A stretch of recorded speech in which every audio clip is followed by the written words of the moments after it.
The man always sprinkles a large amount of alcohol at the door before returning home, and then enters the house. He does this to mask the sin on himself and his dog. The first thing he does when entering is to close all the doors and windows, and then he starts preparing food for his dog. At night, the man dares not sleep on the bed. He only dares to hide in the bathtub with his dog until dawn. After dawn, he starts exercising, and even his dog runs with him. Because in this environment, only health and strength can protect oneself, the man takes his dog out to a city with no people. Every time he enters a store, he enthusiastically greets the fake mannequins at the door, as if they were real people. In the bookstore, he talks to the other mannequins. Though he knows they are fake, he still treats them as if they are people who are ignoring him. The man walks up to the cashier with a book in hand. How much he wishes the cashier would acknowledge him, but he is disappointed every time. So, he leaves the store and plans to search for food with his dog. In this city, the man is the only normal person, and the others have turned into strange creatures, and they are afraid of the sunlight, only able to venture out at night.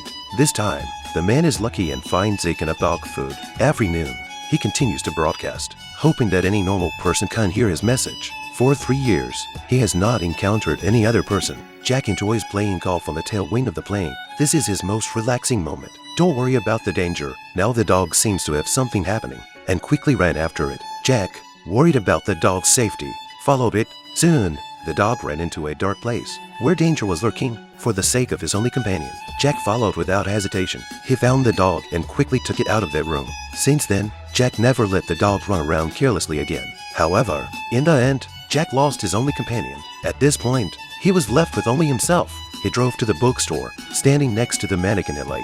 Having a conversation with her, Jack was on the brink of breaking down, unsure of what he was still holding on for. He knew he was the only immune person, and he had tried to save others, but had never succeeded. The next day, he woke up again and saw a mother and child appear in his house. Jack once suspected he had traveled through time, and even thought that it might all just be a nightmare. He couldn't believe the reality of it all. The woman found her way here after hearing Jack's broadcast. When she mentioned that a group of people was hiding on the mountain, Jack lost control of his emotions and threw the plate on the ground.